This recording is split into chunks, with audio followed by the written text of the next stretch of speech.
성경 79면 마가복음 13장 28절에서 37절 우리 힘있게 저와 함께 교독하겠습니다. 무화과 나무의 비유를 배우라. 그 가지가 연하여지고 잎사귀를 내면 여름이 가까운 줄 아나니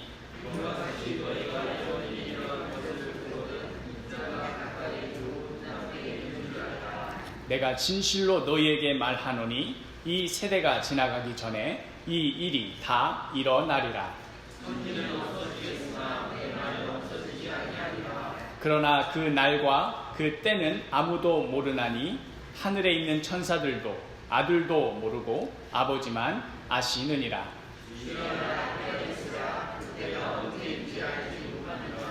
가령 사람이 집을 떠나 타국으로 갈 때에 그 종들에게 권한을 주어 각각 사물을 맡기며 문지기에게 깨어있으라 명한과 같으니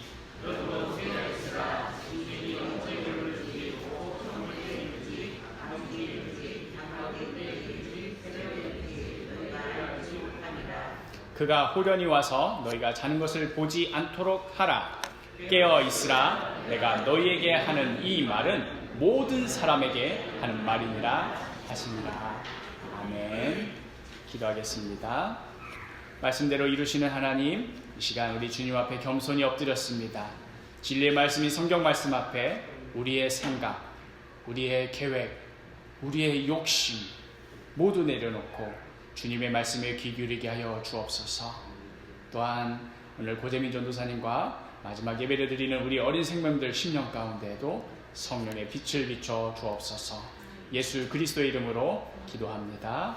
아멘. 우리 마가복음을 보면 16장이 되어 있는데 이 중간 8장부터 예수님께서 본격적으로 나는 누구다 하고 드러내놓고 가르치십니다. 그 장소가 빌립보 가이사랴라고 했는데요. 나는 예수 목사다 이러셨나요? 나는 예수 장로다, 예수 교사다 이러셨나요? 뭐라고 했죠? 나는 예수 그리스도다. 이 그리스도는 목사, 교사, 장로 이런 것처럼 직책의 이름입니다. 그리스도, 기름 부음 받은 자, 하나님께서 특별한 기름을 부으셔서 이 땅을 구원하는 역할을 할 어떤 존재, 그런 의미로 예수 그리스도다 해서 이 많은 제자들이 예수님이 그리스도시라는 걸 알고 고백했습니다. 특별히 베드로의 고백 너무나 유명하죠. 마태복음 16장 16절 우리 함께 읽어볼까요? 시작. 주는 그리스도시요 살아계신 하나님의 아들이시니이다. 그렇습니다. 예수님은 그저 위대한 선지자가 아니라 하나님의 아들입니다. 우리를 구원할 구세주이십니다 하는 그 고백. 그래서 이제 이 하나님의 아들이 이 땅 가운데 왔으니 이제 이 세상은 어떻게 바뀔까 막 기대 부풀어가지고. 그러나 예수님께서는 다른 말을 하고 계셨죠. 제자들의 상상과 다르게 계속 무슨 말씀하시는 거예요? 십자가의 죽음 그리고 부활의 영광. 한 번만 말하면 그냥 그때 했나보다 했는데 어땠어요? 우리 계속해서 살펴봤지만 갈릴리에서도 말씀하시고요, 여리고에서도 말씀하시고요, 그리고 이제 드디어 이제 예루살렘에 들어가게 된 거예요. 이 상황 제자들은 다른만 품고 있어요. 이제 예루살렘에 가면 하나님의 아들인 이 예수 그리스도와 함께 우리 세상 만들겠다 하고 있지만 예수님은 계속해서 그 북부에서부터 예루살렘에 이르기까지 계속 어떤 여정을 가신 거예요? 십자가의 길을 걸으신 거예요. 그리고 십자가 죽음 후에 있을 이 부활의 영광의 길을 걸으신 거예요. 그런데 제자들은 어땠다고요? 그 길 위에서부터 서로 막 싸운 거예요. 내가 최고다, 누가 최고다. 막 나중에는 엄마까지 데려와가지고 나중에 예루살렘에서 영광을 얻거든. 우편이 쭉 좌편이 쫙 예수님 우리가 하루 이틀 알았습니까? 이랬던 거예요. 이런 상황 가운데서 드디어 예루살렘 성에 입성했습니다. 제자들도 떨리죠. 어떤 일이 벌어질까? 아니나 다를까 딱 입성하니까 사람들이 어때요?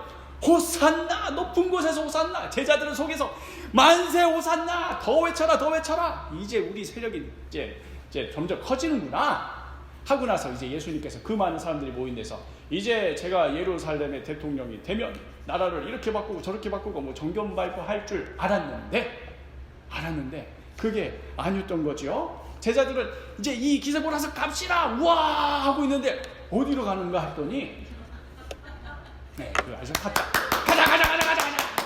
두구두구 이런 거 해줘야 안 돌아요. 은채도 가자 어디로 가는가 했더니 성전으로 가셨습니다. 성전으로. 그런데 이 성전에 가면 그 당시 예루살렘을 지배하고 있던 넘사벽들이 기다리고 있었으니 제자들도 솔직히 조금 쫄았어요. 예수님이 대단하시긴 하지만 이 넘사벽 이길 수 있을까? 누구죠? 대제사장, 바리새인, 서기관, 그리고 사두개인. 이 대제사장과 바리새인을 보자면 예루살렘이 종교의 도시 아닙니까?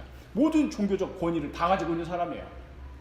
심지어 기분 나쁜 애 있으면 대제사장이 지금 예배 시간에 졸고 있는 중고등부는 저주가 있을지어다 하면 막 놀래가지고 좋은 거 아닙니다. 잠깐 눈 감고 있었던 겁니다. 이럴 정도로 대단한 종교적 권위가 있었어요. 또 서기관들은 요즘으로 따지자면 법률가, 대학 교수, 총장 이런 어떤 지식적인 부분에 있어서 권위를 가진 이런 사람들이었어요. 그럼 또 조금 다른 부류의 이 사두개인은 오늘날로 따지면 경제인들, 재계에 힘 좀 쓴다는 사람들, 하여튼 돈 돌아가는 건 빠듯한 사람들이 바로 이 사두개인들이었습니다. 이들 무리가 예루살렘을 꽉 잡고 있었으니 아무리 종려나무 가지 흔들고 호산나 외쳐봐도 예수님이 과연 이들을 이길 수 있을까 하고 의하던 차에 예수님이 가신 곳이 이제 성전이었습니다. 라운드 1, 대제사장과 바리새인과 맞붙습니다.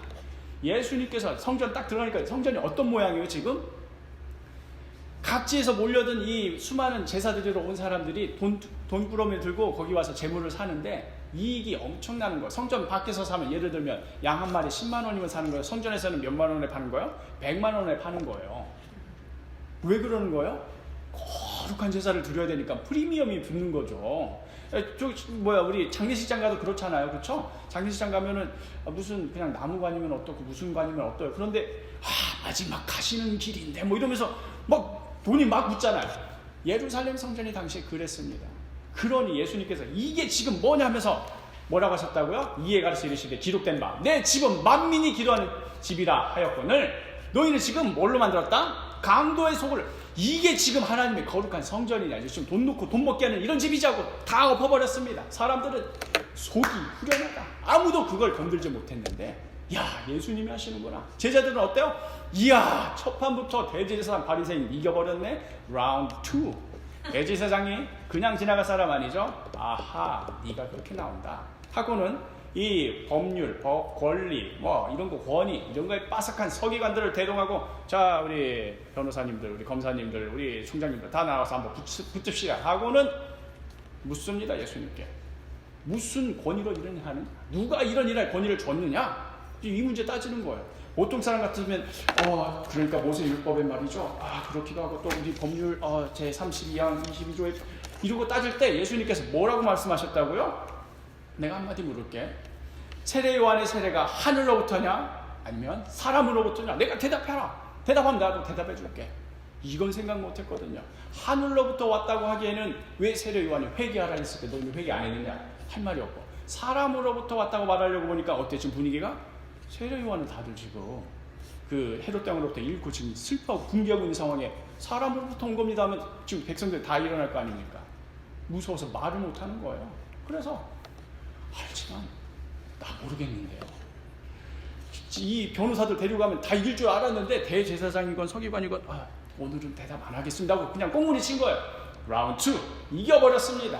자, 이런 상황 가운데 이제 라운드 3 이제 사두개인, 얘네들만이 유일한 희망이에요. 다 떨어졌어요. 이제 지금 상황이 어떤 상황이냐면 원래 이 대제사장이랑 이 사두개인이랑 서로 사이가 안 좋아요. 왜냐하면 대제사장들은 자꾸 막 영적인 얘기하고 그러고 사두개인들은 어때요? 현실이 중요하지. 그거 죽은 후에 그거 잘 사는 것 같죠. 지금 잘 살았자고 서로 조금 미워하던 사이였는데 이날만큼은 어때요? 대제사장, 서기관, 바리새인들이 힘내, 우리 다 깨졌어, 너라도 어떻게 좀 해봐 하고 있는 그런 상황에 이제 사두개인들이 두벅두벅 걸어가서 예수님이랑 맞짱 뜹니다. 예수님 부활이 있다고 믿으시는 모양이던데 저도 모세율법 꽤나 잘 아는 사람이고 매우 존중하는 사람입니다. 그럼 모세율법대로 한번 따져봅시다. 부활이 있다고 가정했을 때 모세율법책에 형사취수제, 형이 자식 없이 죽으면 동생이 형수를 취하여서 자식을 낳게 만드는, 그래서 유산을 잊게 만드는 법이 있지 않습니까? 그거 존중하시죠? 저희도 존중합니다. 그런데 7 형제가 있었는데 결혼했는데 자식 없이 죽었어요. 둘째도 했는데 죽었어요. 그 7이 다 죽었어요. 그리고 나서 부활이 있다고 한다면 천국에 가면은 지금 여자 하나 대 남자 7이 있는데 그럼 누구 와이프 해야 됩니까? 부활이 있다고 한다면 모세의 율법대로라면 큰 문제가 생기지 않겠나요? 부활이 있는 거 아닌 것 같은데 모세 율법에도 부활이라고 글자로 대놓고 써있는 것도 없지 않습니까? 이렇게 이제 하는 거예요. 지금 뒤에서 대제사장들이랑 서기관들은 잘한다 막 이러고 있는 상황. 그럴 때 예수님께서 모세율법 가지고 지금 너희들이 그러는구나. 그래, 그럼 나도 모세율법 가지고 말할게 하면서 죽은 자가 살아난다는 것을 말할진데 너희가 모세의 책 중 가시나무 떨기에 관한 글에 하나님께서 모세에게 이르시되, 왜 호렙산에서 이 가시나무 떨기에서 이제 나타나셨을 때 하신 그 말씀 인용하시는 것, 나는 아브라함의 하나님이요 이삭의 하나님이요 야곱의 하나님이라 하신 말씀을 읽어보지 못하였느냐? 그랬을 때 어때요? 지금 사도계인들은 그래요, 그 말이에요. 지금 그 점이 문제겠죠. 모세 율법에 따르면 부활이 있으면 문제가 되는 거 아닙니까? 이제 기세 등등한 거 이제 다 제자들도 여기까지는 잘 왔는데 사도계인의 벽을 못 넘는구나 우리 예수님이.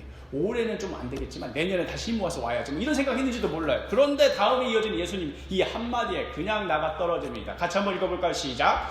하나님은 죽은 자의 하나님이 아니요 산 자의 하나님이시라 너희가 크게 오해하였도다. 하나님은 죽은 자의 하나님이 아니라 산 자, 부활이 없다라고 한 다음에 너희는 지금 죽은 자의 하나님이라고 말하는 것이냐? 대답을 못해요.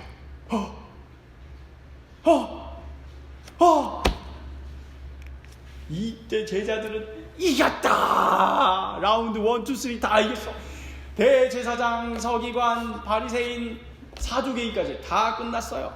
이야, 이렇게 이기고 보니까, 그리고 나서 이어진 말씀, 오늘 말씀 이기고 보니까 이 예루살렘 성전이 달리 보이는 겁니다. 이게 이제 우리 건가?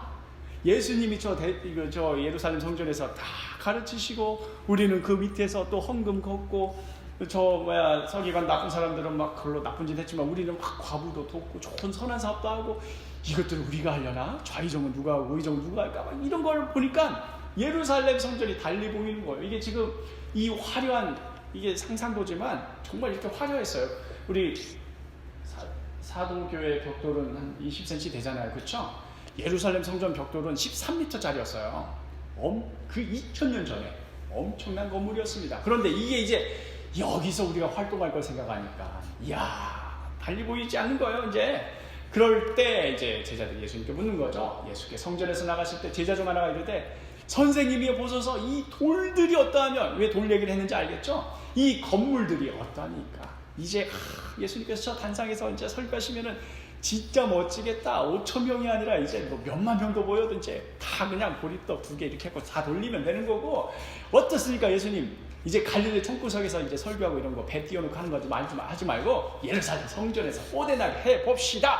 이럴 때 이제 사실 말은 안 했지만 우리가 다 접수했습니다. 이번 6월절에 끝장 냅시다 하는 이제 이야 하고 있는 말에 초장을 치시는 예수님. 같이 한번 읽어볼까요? 시작. 예수께서 이르시되 내가 이 큰 건물들을 보느냐? 돌 하나도 돌 위에 남지 않고 다 무너뜨려지리라 하시니라. 미치겠는 거예요.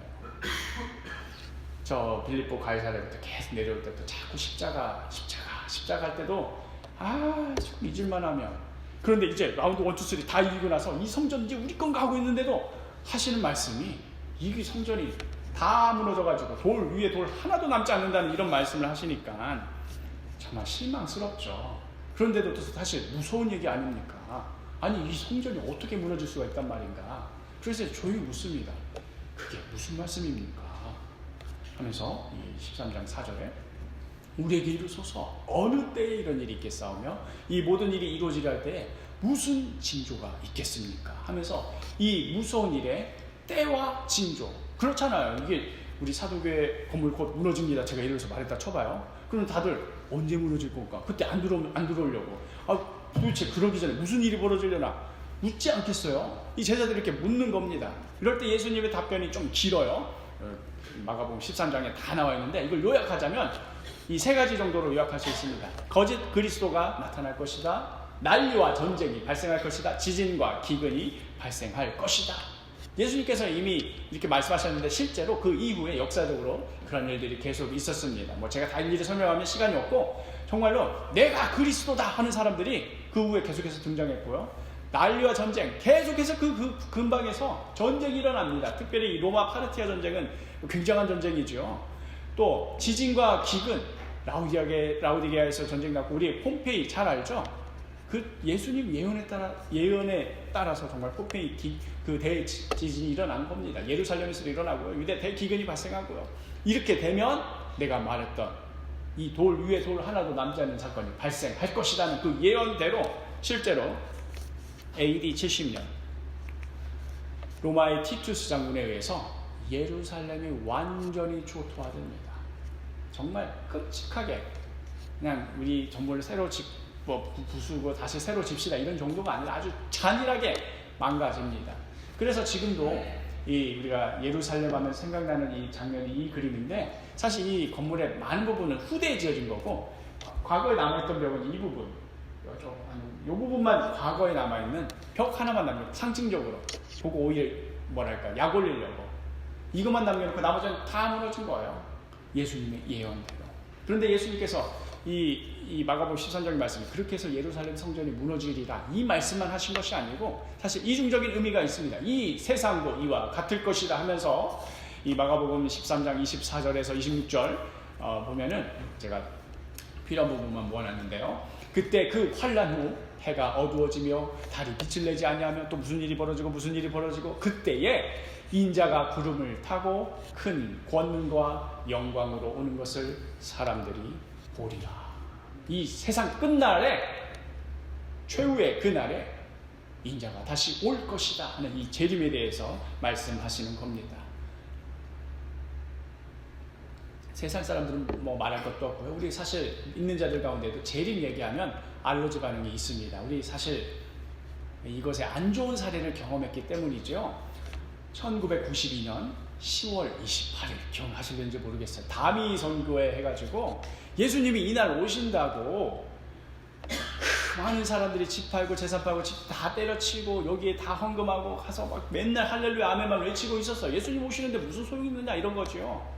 사실 이날 예수님 오셨으면 우리 고재민 전도사님 못 태어날 뻔했어요. 고재민 전도사님은 1992년 11월 11일생이에요. 2주 전에 예수님 오셔버리면 곤란한 겁니다. 우리 호기심 많은 우리 정주희 지사님 이날 정말로 방송부터 찍고 하는데 지켜봤대. 혹시 오면 먼저 보시려고. 기억나시죠? 이런 일이 있었는데 이 얼마나 참 해프닝이었습니까? 온 국민이 이 일로 인해서 아이고 예수쟁이들 정말 한심한 인간들. 저게 뭐 하는 짓이냐. 이런 일 때문에 정말 실제로 이 교회 내에서 신학적으로도 이 이후로 재림 설교를 안 해요. 할 수가 없어. 하면 이 일이 자꾸 생각나서 아유 저 목사가 또 집 팔고 못 팔고 하라고 하려나 보다. 이런 오해를 받기가 싫어서 이 이후로 예수님의 재림에 대한 설교가 확 줄어들었어요. 그러나 예수님의 말씀은 얻은 것 하나 지울 수가 없는 귀한 말씀입니다.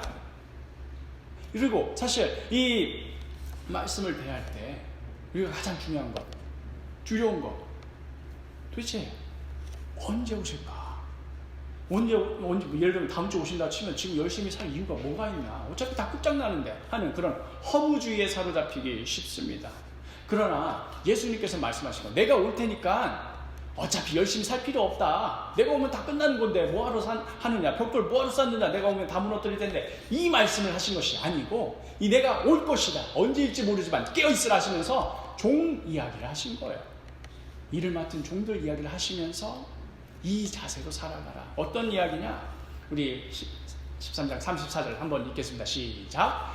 가령 사람이 집을 떠나 타국으로 갈 때에 그 종들에게 권한을 주어 각각 사물을 맡기며 문지기에게 깨어있으라 명함과 같으니.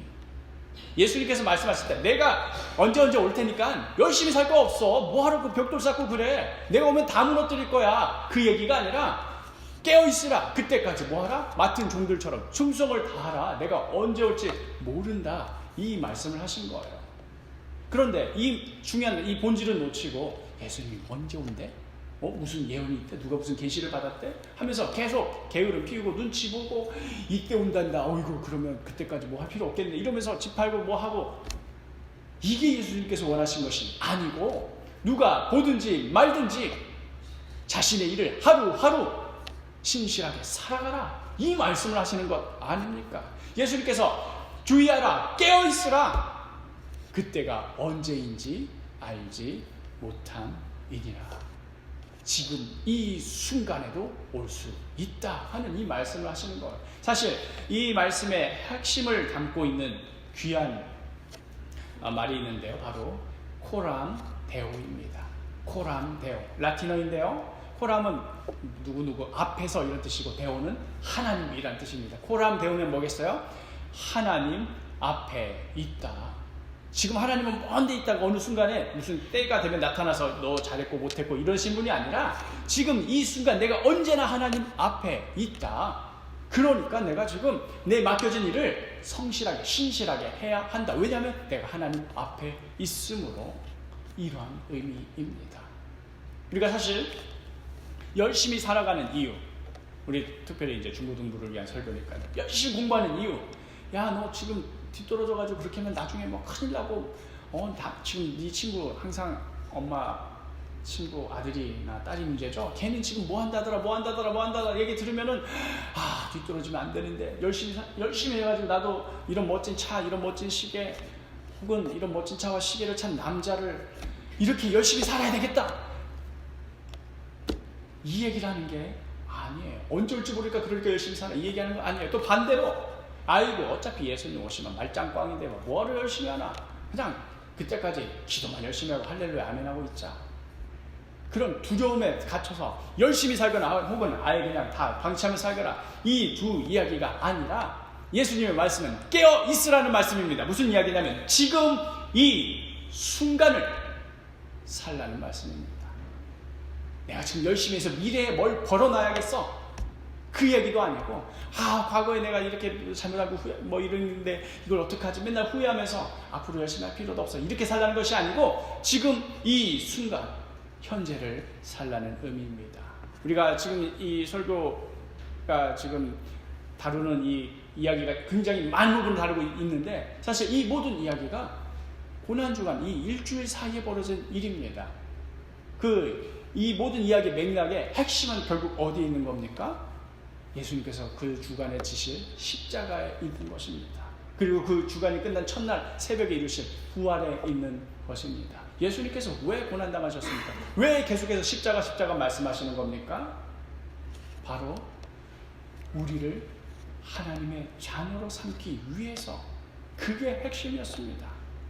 우리를 하나님의 자녀로 삼기 위해서. 십자가의 죽음이 아니면 우리는 열심히 살든 혹은 어차피 끝난 거니까 대충 살자 하든 죽으면 영영한 저주 가운데 빠져 있어요. 그 누구도 건져낼 수 없는 우리 어떤 노력과 의지로 감당할 수 없는 그러한 죄인이었건만 이 예수 그리스도 십자가의 은혜로 인해서 이제 우리가 뭐가 됐다고요? 하나님의 자녀가 되었다고요. 그러면 하나님의 자녀가 됐으니 이제 다 됐구나 끝이에요? 아닙니다. 그럼 이제 우리 하나님의 자녀로서 어떻게 살아갈 것인가 하는 중요한 문제가 달려 있습니다. 바로 이 땅 가운데 빛과 소금으로 우리를 부르신 이 역할을 감당하라고 예수님께서 부르신 것이고 깨어 있으라고 말씀하시는 겁니다. 특별히 우리 중고등부 아이들 생각할 때마다 우리 교육자 회의 때마다 늘 고민해요. 우리 애들은 무슨 생각으로 살까? 뭐가 그렇게 갖고 싶고 뭐가 싫고 하는 걸까? 왜 아침에 눈 떠서 학교를 가고 또 학원도 가고 이것도 하고 저것도 할까? 안 하면 엄마 아빠가 혼내니까 하는 걸까? 아니면 남들이 하니까 하는 걸까? 모르겠어요. 근데 반대로 우리가 이렇게 질문해 볼 수도 있어요. 도대체 우리 어른들이 우리 아이들에게 무엇을 보여줄 수 있을까? 무엇을 제시할 수 있을까? 우리 아이들에게 삶의 의미는 이런 것이야. 이런 의미를 위해서 우리가 살아가야 돼. 너의 꿈이 뭐니? 너 그 꿈을 위해서 살아가야 돼. 너 그 꿈 이루기 위해서 너만의 책임감이 있어. 우리는 권리만 얘기하지 책임 얘기 안 하잖아. 애들이 싫어하니까. 그런데 이 이야기를 우리가 자신감 있게 할 수 있을까? 너는 누리면서 살아야 돼. 이 말 대신에 너는 헌신하며 살아야 돼. 희생해야 돼. 라는 이야기를 우리가 아이들에게 제시할 수 있을까? 참 많은 고민이 됩니다.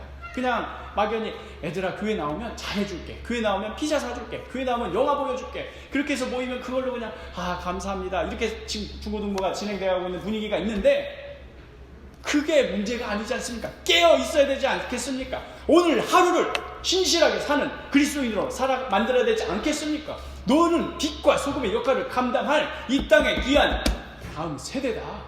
하고 우리 아이들을 세워야 되는데 어떻게 하면 좋을까? 고민이 아니 될 수 없습니다. 그래서 지금 몇 달 전부터 계속해서 고재민 전도사님과 연구하고 이야기 나누고 하면서 우리 이렇게 설교하고 그냥 가서 알아서 나머지는 잘 살아라 해봐야 힘들겠다 해서 고민해서 내린 결론이 바로 이 사랑체 모임입니다. 우리 권사님들 기도 열심히 해달라고 사랑체 모임 제가 이야기 지난 수요 예배 때 얘기했지만 사실 시작점은 우리 중고등부 때문이었습니다. 우리 아이들 설교 듣고 그냥 집에 가서 어떻게 그 말씀을 적용하고 그 말씀과 자신의 삶 사이의 그 긴장감을 어떻게 이해하겠는가. 직접 아이들의 이야기를 듣고 삶을 듣고 고민을 들어야 되는 시간이 필요한데 이런 자리가 없는 거예요. 우리 사도교회 현재 예배 모습으로는. 그래서 안 되겠다. 우리 중고등부를 살리기 위해서라도 이 사랑체 모임을 저는 원래 내년 정도에 시작할까 하고 있었는데 더 이상 미룰 수가 없겠구나. 우리 많은 아이들이 이제 또 유초등부에서 중학교로 올라가고 있고 또 중학교에서 고등학교로 올라가고 있는 이 시점에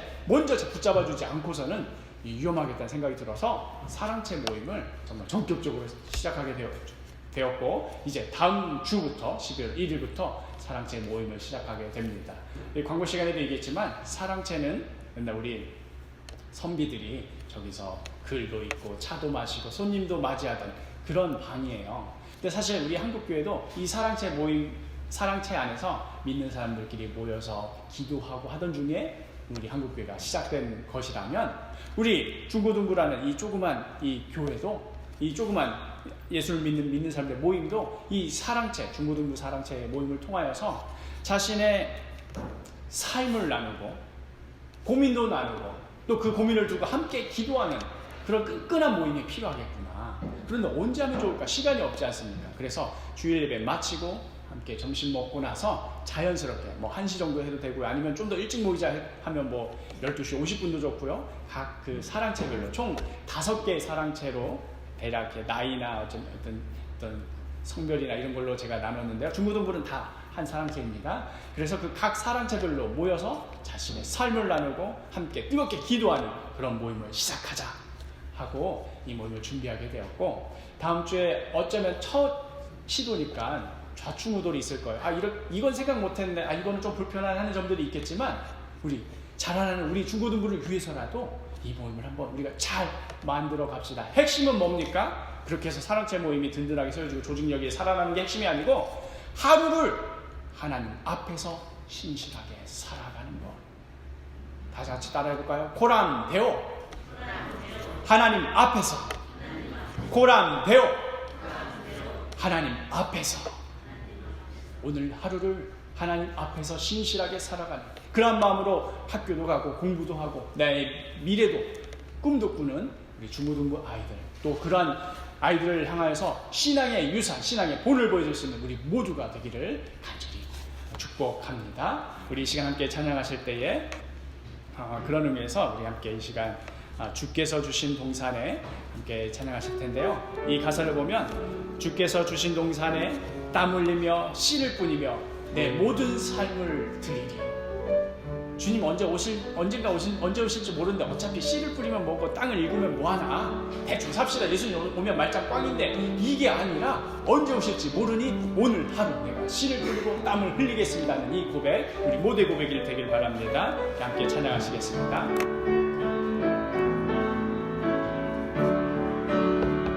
주께서 주신 동산에 주께서 주신 동산에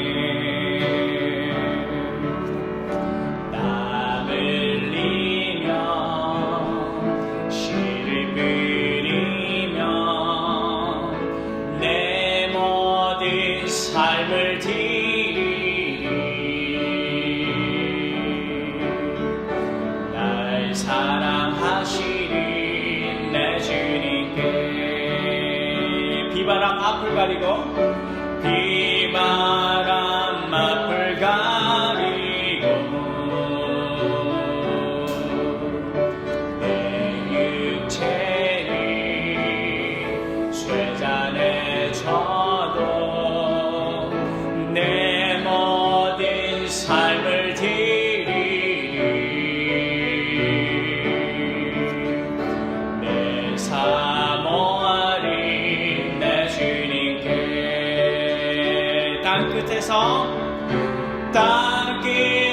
끝에서 주님을 마시리. 주께 드릴 열매 가득한 꽃, 땅 끝에서 주님을 외워리. 주께 드릴 노래 가득한 꽃, 땅의 모든 끝 찬양하라. 땅의 모든 끝 찬양하라. 주님 오실 길 예비하라. 땅의 모든 끝에서 주님을 찬양하라. 영광의 주님 곧 오시리라. 땅의 모든 끝 찬양하라. 땅의 모든 끝 찬양하라. 주님 오실 길 예비하라. 땅의 모든 끝에서 주님을 찬양하라. 영광의 주님 곧 오시리라. 우리 이 시간 한번 같이 뜨겁게 기도하기를 원합니다. 주님, 오늘 하루를 신실하게 살아갈 수 있겠습니까? 내가 이 땅 가운데서 더 누리고 더 가지기 위해서 열심히 내는 것 말고, 혹은 어차피 주님 오시면 다 끝장나는 것, 뭐하러 열심히 사나 하는 이런 두려움과 나태함 말고, 하나님께서 주신 이 하루이기에, 우리에게 맡겨주신 이 삶이기에 내가 이 땅 가운데서 빛과 소금의 역할을 감당하며 살리라 하는 이러한 신실한 모습으로 우리가 살아갈 수 있겠습니까? 또한 이러한 신실한 모습의 삶의 본을 보이며 우리의 자녀들을 키울 수 있겠습니까? 또 우리 자녀들이 그런 모습으로 하루하루 학업을 이어나가며 주님께서 주신 그 꿈을 꾸어나갈 수 있겠습니까? 주님, 우리 힘으로 할 수 없습니다. 성령님께서 도와주셔야 합니다. 늘 깨어있고 주님을 바라는 이 마음으로 고람되어 내가 하나님 앞에 서 있다는 이 신전 의식으로 살아가야겠습니다. 주님 도와주옵소서 하는 마음으로 우리 간절히 기도하실 때, 특별히 우리 중고등 아이를 위하여서 더욱더 기도하여 주시길 바랍니다. 기도하겠습니다. 주님, 어떻게 하면 좋겠습니까? 자라나는 우리 아이들을, 이 아이들 마음 가운데 꿈을 심어주고 싶고, 우리 아이들 가운데 하나님께서 부르신 이 소명이 무엇인지, 우리가 감당해야 될 이 책임감이 무엇인지, 희생이 무엇인지, 헌신이 무엇인지 가르치고 싶은데 우리 아이들은 너무나 지쳐 있습니다. 책임감을 말하기에는 권리를 너무나 많이 배우고, 희생을 말하기에는 너무나 많은 것들을 누리며 살고 있고 놓치지 않고 싶어합니다. 이러한 아이들의 모습이 그냥 아이들만이 나오는 건 아니죠. 우리 어른들이 그렇게 살았지 않습니까? 주님, 그러하오니 어떻게 하면 이 모든 것을 깨뜨릴 수 있겠습니까? 어떻게 하면 코람되어 하나님 앞에서 오늘 하루를 신실하게 살아가는, 미래에 허황된 꿈을 꾸지 않고 과거일로 후회하지 않고 오늘 하루를 신실하게 살아가는 모습으로 우리가 어떻게 하면 살아갈 수 있겠습니까? 성령님 도와주옵소서. 성령님 도와주옵소서. 우리 다음 주부터 시작하게 될 이 사랑제 모임을 통해서 오늘 하루의 삶을 나누고, 오늘 하루의 고민과 오늘 하루의 기도 제목을 두고 함께 뜨겁게 기도하며 서로를 격려하며 하나님의 자녀답게 살아가는 그러한 사도교회 되기를 원합니다. 주여 도와주옵소서. 주여 붙들어 주옵소서. 주님만 의지합니다. 주님, 우리의 더러운 죄로 인해 영영이 저주 가운데 죽을 수밖에 없었던 우리였건만 그 십자가 보혈로 우리를 깨끗하게 하셨습니다. 그리하여 우리를 하나님의 자녀로 삼아 주셨습니다. 그 은혜로 인하여 이제 우리는 이 세상 가운데에서 빛과 소금의 역할을 감당하며 살아가야 할 새로운 꿈을 갖게 되었습니다. 그 귀한 소명이 있기에 이제 오늘 하루를 신실하게 살아갈 이유가 있습니다. 어느 순간, 어느 자리, 어떠한 상황 가운데서도 고람되어 우리가 언제나 하나님 앞에 있다는 이 신전 의식으로 살아가게 하여 주옵소서. 곧 오실 예수님을 기다리며 오늘 하루를 더욱더 성실하게 더욱더 최선을 다하여 주님 보시기에 기쁨이 되는 모습으로 살아가게 하여 주옵소서. 이 시간 주님 앞에 작은 정성을 드립니다. 우리의 시간, 우리의 마음, 우리의 물질을 드립니다. 이 작은 예물이 하나님 앞에 드려져 쓰여질 때에 하나님의 크고 놀라운 역사를 이루실 줄 믿습니다. 그 귀한 일에 우리의 작은 정성을 사용하여 주옵소서. 주님 안에서 나누고 베풀고 헌신할 때에 우리의 가정, 우리의 일터, 우리의 학업, 사업장 가운데서 우리가 속한 모든 공동체 가운데서 풍성히 부어주시고 풍성히 누리게 하시는 하나님의 은혜 경험할 줄 믿습니다. 그렇게 이루실 하나님만을 바라봅니다. 이 모든 말씀 예수 그리스도의 이름으로 기도합니다.